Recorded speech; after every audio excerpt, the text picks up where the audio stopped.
Okay, I appreciate everybody that come out here today. We've got some new faces that's joined us today, so we appreciate you coming. We typically try not to have any special called meetings, just to try to be consistent and not have surprises come up or things we've not planned for. But this meeting today is really driven by a pleasant surprise and something that we've been working on for some time that's coming full circle. But we have an opportunity for a Scrap Tire Amnesty Day in our county to try to clean up as many of the scrap tires out of our county as possible. So we sent in a pre-application to the Georgia EPD back some time ago, and we got word late Wednesday evening that looks like they're going to give us final approval to move forward with this, but they needed the final documentation of the actual partnership or program agreement for the reimbursement. And this is something that's a document that needed to be brought before the public and discussed in public, make the public aware of this project, and also be signed and dated by both the commissioner and the clerk.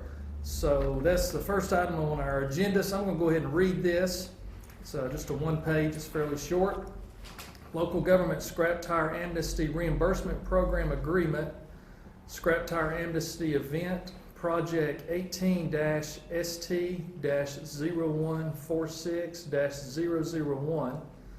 The reimbursement agreement, hereafter agreement, authorizes Walker County, thereafter local government, to proceed with the implementation of the scrap tire abatement project as described in the above reference project application. The Environmental Protection Division, hereafter EPD, agrees to reimburse the local government up to $4,900 for the scrap tire abatement program as described in the above referenced project application. Any changes in the scope and/or increase in the estimated cost of implementing the project must be approved by EPD in writing prior to the implementation of incurring them. The local government agrees to remove all scrap tires collected during the amnesty event and transport them to the processing/recycling facility that has been approved or permitted by the EPD within 30 days after the event. The local government further agrees to submit a request for reimbursement to the EPD within 90 days of the event date. Requests for the reimbursements must include a complete final report from available form epd.georgia.gov/scrap-tires signed by the authorized local government representatives that includes the certification statement. I certify that all abatement activities requested in the agreement upon contracts and the abatement thereto contracts for this project have been carried out in accordance with the documented application as well as all applicable federal, state, and local laws, rules, and regulations. I am aware that there are significant penalties for knowingly violating these and or submitting false information, including fines, loss of certification, or licensure and imprisonment. One or more digital images taken during the event that are at least 300 dpi, no larger than 5 megabytes, and is in one of the following formats: JPEG, PNG, TIF. Itemized list of expenses, describe any problems incurred and how they were handled, number of volunteers participating if applicable, name and permit approved number of carriers, and procedures used if different from those in the applications, copies of all itemized contractor invoices showing number and or tons of tires removed by the passenger, truck, or other, copies of all checks showing the amount paid each contractor, copies of transportation manifest and weight of the ticket or tickets. The Environmental Protection Agent will sign this by the Director, Richard E. Dunn.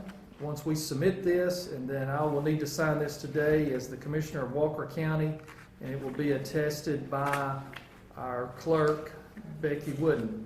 So this program, again, we're anticipating will cover up to 2,000 scrap tires. That's our goal, is to receive and process 2,000 scrap tires. We're working very hard to clean up our county, and one of our big motivators with this is tires are a natural habitat for water to collect in those tires, which is the breeding ground for mosquitoes.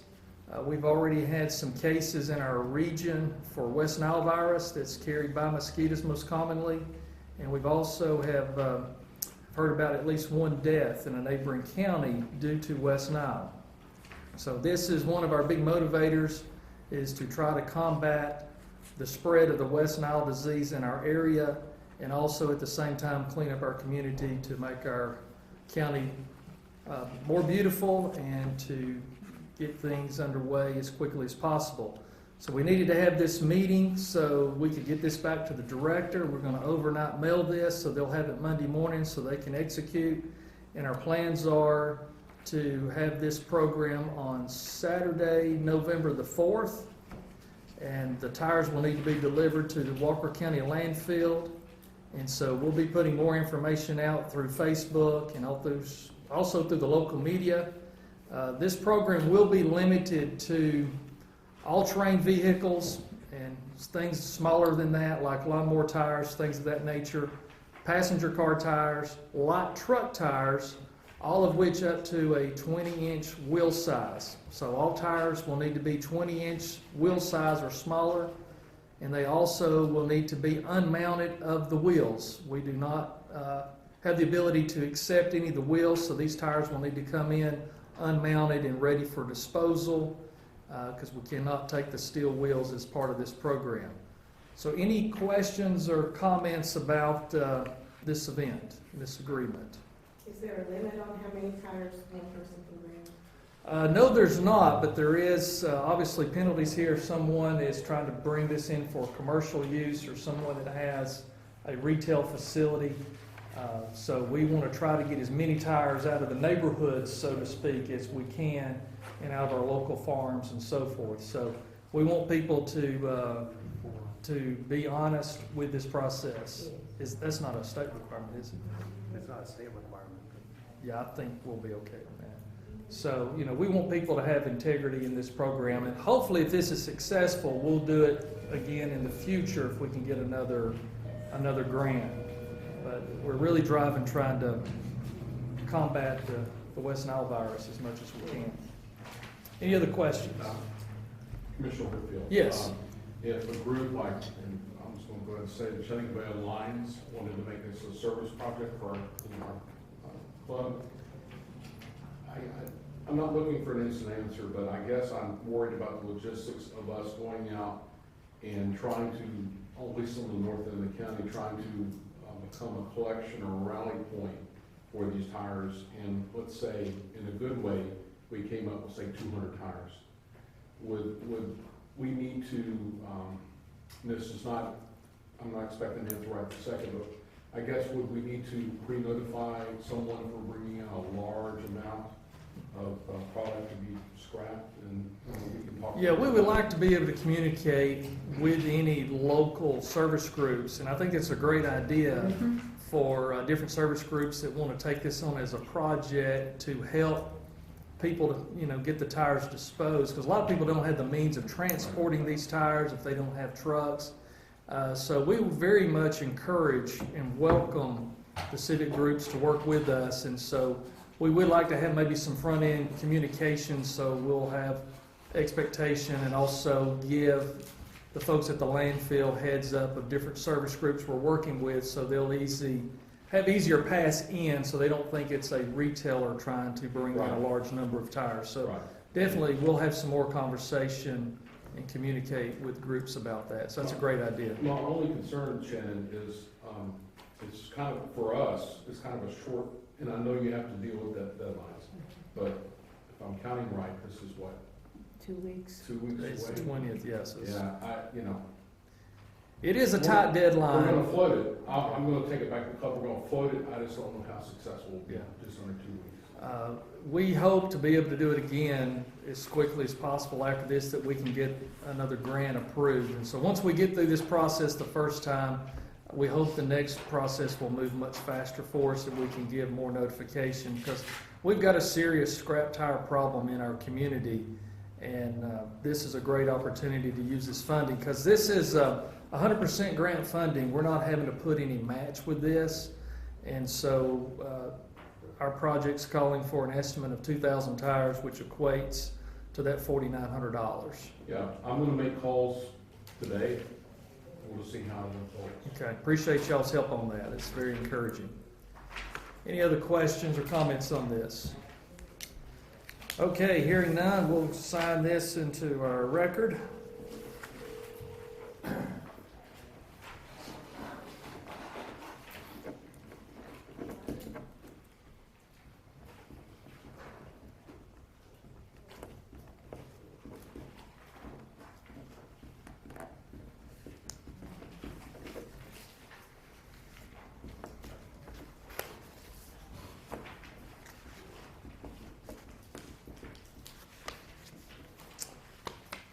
Okay, our clerk will also attest to that.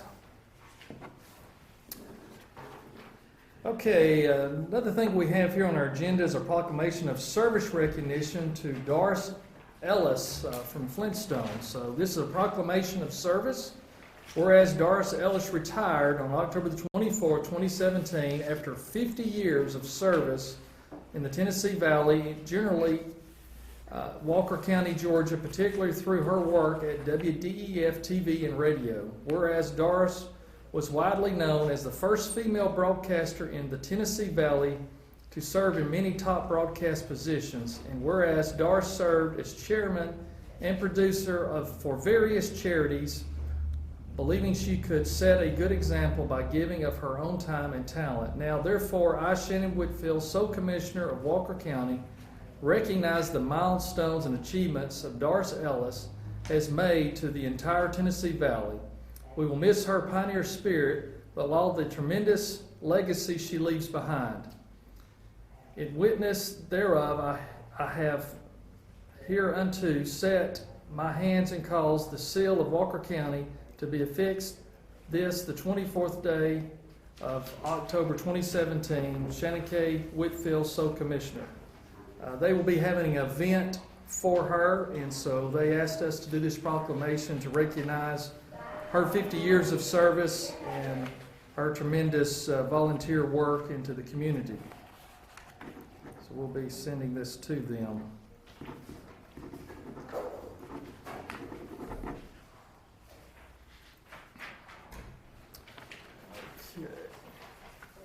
All right, the next item on our agenda is the Lookout Mountain Judicial Circuit Multi-Jurisdiction Drug Task Force Local Governmental Participant Memorandum of Understanding. The Drug Task Force has been in operation for many years. This is just an annual document to continue this program through the next year. So this was something we need to take up in our official business. The Lookout Mountain Judicial Circuit Multi-Jurisdictional Drug Task Force Local Government Participants Memorandum of Understanding.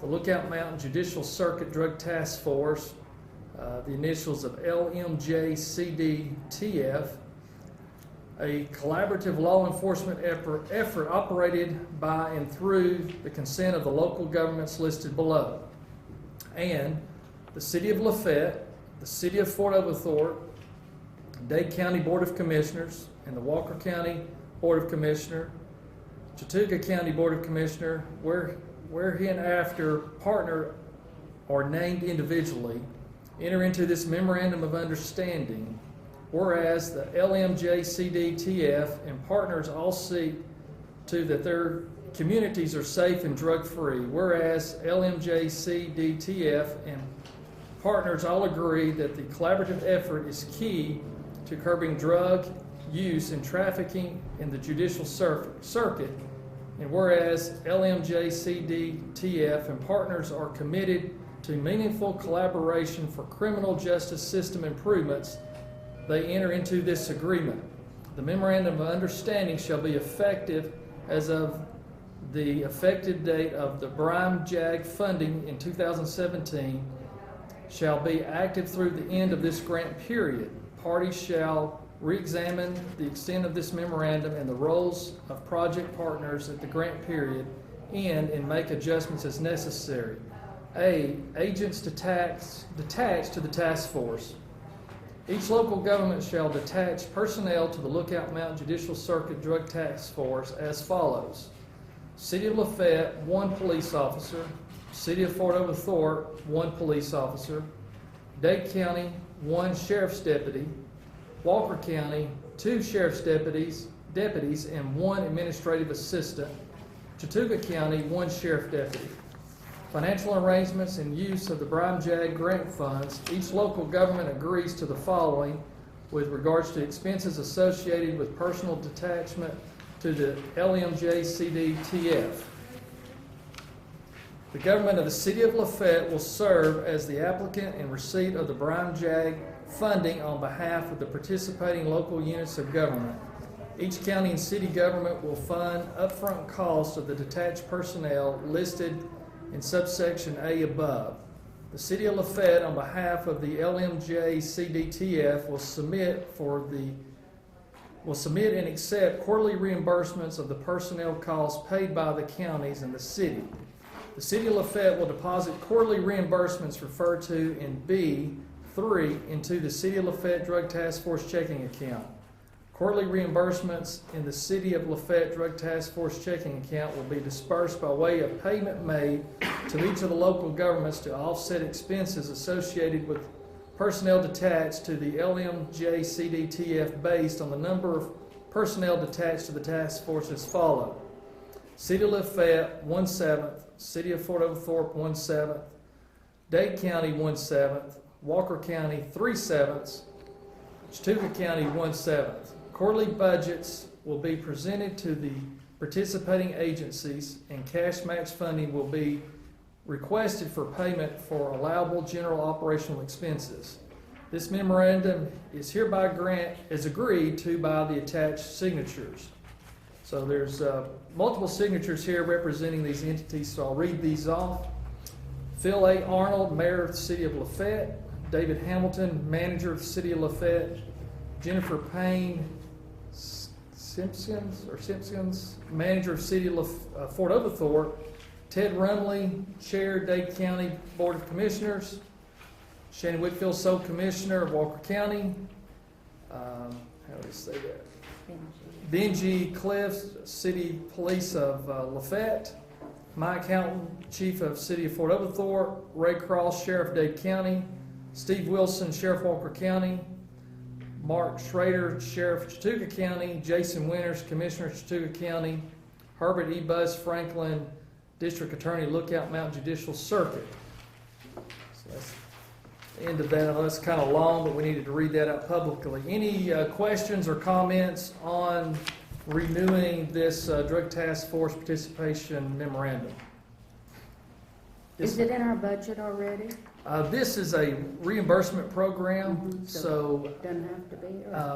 Or? we pay our people out and they reimburse us on a quarterly basis. Is that 100%, Greg? It doesn't state in here. No. It's not 100% match. No, that cost us is the personnel. We got like, most of the personnel costs is reimbursed through the grant. There's a little bit we have to eat, but. So we do have a little bit of out of pocket, sounds like, but it's a great program to be able to pull everybody together to Yeah. fight the drugs. Commissioner, this is the wrong venue, but I noticed Catoosa's missing. Have they not been a part of this? Does anybody know if they've been a part ever? I don't know if they ever have. Do you know, Greg? I think they ever have, I don't believe. I don't understand why. I'm not sure. But yeah, I noticed that as well. Catoosa County's not been a part of this program. I'll ask somebody. Okay. Anything else? All right, we'll move forward with signing this, and we'll pass this back over to these other agencies to get their signatures, and then we'll get a signed copy for our records with everyone's signature.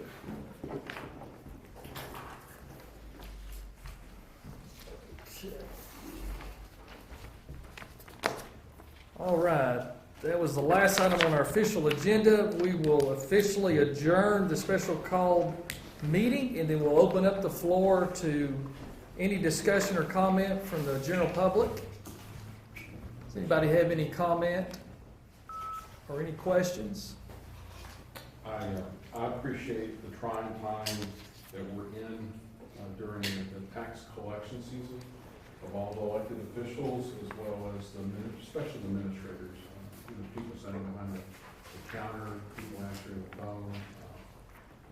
I know without rehashing everything that our political process has talked about, I just appreciate everybody's efforts.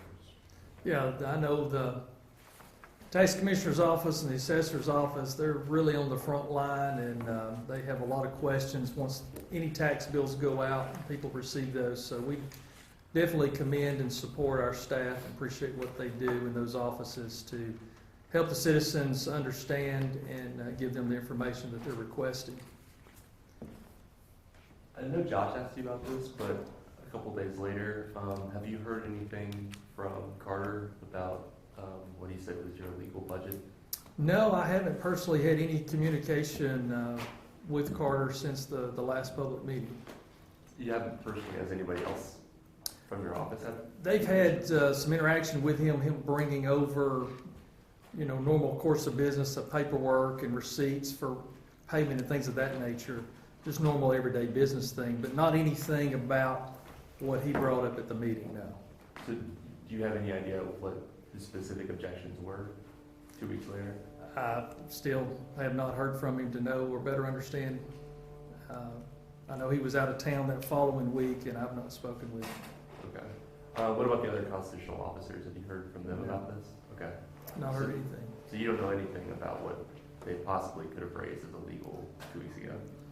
Nothing any more than it's already been stated.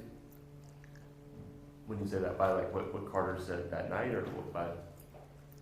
Well, yeah, from what he stated there the other night, and also the fact that, we passed a budget and we had it available. It was a work in progress, which we talked about at all of our meetings. By state law, you're supposed to have 3 public meetings. We had 5. Most of those meetings were attended by 50 or more people. Most of those lasted 3+ hours, had a lot of good interaction and conversation. We talked about at all those meetings where we had a couple $1 million of budget requests that we couldn't fulfill, and so we were having to make those cuts to get to a balanced budget. From my understanding, this is the first time in over 16 years that there has been a balanced budget for every single department. And so the budget's broken up into 2 components, the general fund and then the grant fund and the other operations. So historically, there's been a 3.5-page budget released and submitted. When you take those 2 together and look at the detail, it's exactly 100 pages of budget information that we released. So there was cuts in most all departments. We did put some additional funding in for some capital improvements. We've got at least 5 roofs that are leaking very badly that we're going to need to try to replace and address. But we've been more transparent than it has been in the last 16 years. We held more public meetings. We've given a line item detailed budget. And so if there's any other questions about the budget or the process, they're going to need to come forward with that. We have showed the history all the way back to 2013, so we're showing actual history, full disclosure. We implemented a purchase order system, and we also put a budget level of control by personnel, operations, and capital improvement, and got those put in place. And we've been working, the accounting department's been working with each department to get everyone up to speed on that purchase order process. So that's all moving forward. I think most all departments have gotten up to speed on that purchase order process and moving forward. What's the limit for the purchase orders again? I know you passed it last time. I just can't remember. Yes, any purchases $200 or more needs to have a purchase order. If they want to do one for less than that, that's okay. If it's a $100 purchase, they can do a purchase order as well. Anything up to $5,000, Greg McConnell, our Chief Financial Officer, can approve those. Anything between $5,000 and a penny to $15,000, I'll need to sign off and approve those, which this is all done electronically through our system. Anything $15,000 and a penny or more will have to come to this public meeting. Even though it would be in the budget. We would have to come before the public meeting and let the citizens know we're spending a one-time purchase over $15,000. And so we'll do that. And at this time, we've not had any request over $15,000, or we'd have brought what we had today forward. And for the purchases, is it any purchase at all, or is it any purchase that's not budgeted? It's for any purchase. Okay. So even if it's in the budget, they'll have to have a purchase order and they'll have to follow that procedure. So there's going to be some things that we'll have to buy that's over $15,000 that's in that budget, and we'll have to bring it before. And the reason for this is to be more transparent, more accountable, and also to make sure we've got the cash flow to pay for things as they come in, and also to make sure people stay within their budget. And so this gives them a better tracking of what their expenses are. Every department has remote access to that system, so they're not having to come over here and push paper and get hand signatures and so forth. It's all done electronically using technology. And so they send it, we get immediate notification. As soon as it's approved, they get an immediate notification that that purchase order's been approved.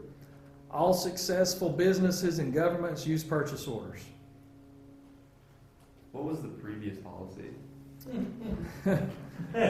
Well, it was more of a suggestion. It's the way it was looked at least. That purchases over $500, you got a purchase order through the system, and there was maybe a handful of departments doing that. Majority were not. There was nothing put in place to manage that or enforce that. So going forward, if invoices are submitted that do not have a purchase order after the 1st of October, then we send it back to that department, and then they have to go through that purchase order process. And so all invoices over $200 will have to have a purchase order to get paid. And so if there are elected officials or departments or individuals that say they're not going to do it, then their department bills will not be paid. You have to go through the purchase order process. And so everybody's treated equal, even myself. If I go out and make a purchase, I approved a couple of repairs today where we had a couple of heating and air units that had some components go out. I think one of them was $960. One of them was $600, I think. And I had to sit down and key in a purchase order and go through that process to get those entered into the system to get those air units working. So it applies to everybody, including me. So even if I was to spend or go buy something over $15,000, even as a sole commissioner, I put that resolution in place. So I'm going to bring it to the table and let the citizens know when we spend over $15,000. Any other questions on any topic? I think it was a statement made, I think Freeman made a statement about emergency things over that 15,000, that he would take somebody that got hurt or something there. Yeah, we will be releasing a list of some exceptions to that policy that we'll publicize. There are going to be situations where inmate medical care, or if the court system assigns an attorney to someone, like through juvenile court, where they have to assign an attorney.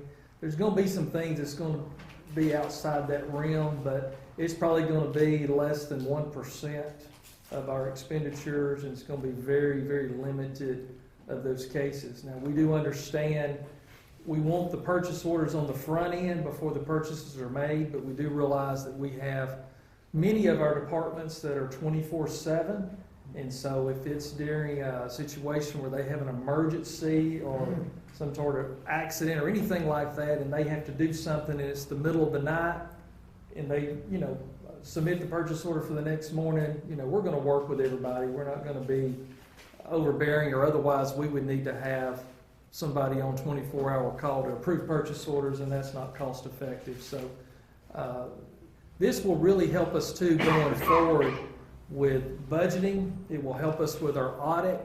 Just like the one I was working on yesterday, I can actually take the quote from the heating and air company, scan it, attach it to that purchase order in the accounting system. So when the audits are done, the auditors will be able to see those attached documents.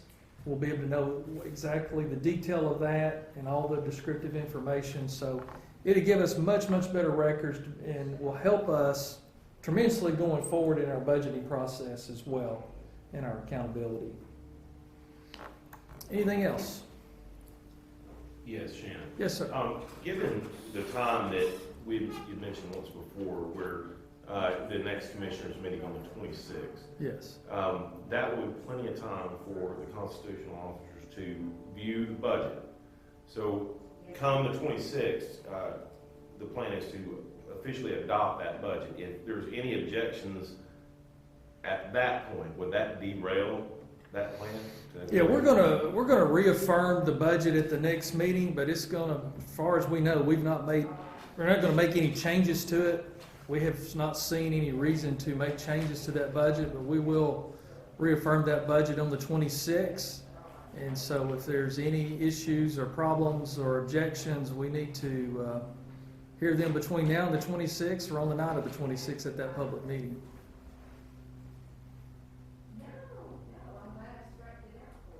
But at this time, as we sit here today, there's been no request for any change or additional comment.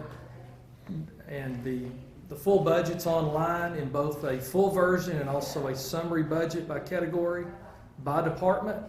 So it's all available on the website, so people don't even have to come here to get a copy. It's in a PDF format at walkerga.us under the government tab. They're more than happy to pull that up, and we'll accept any comment between now and the meeting or the day of the meeting.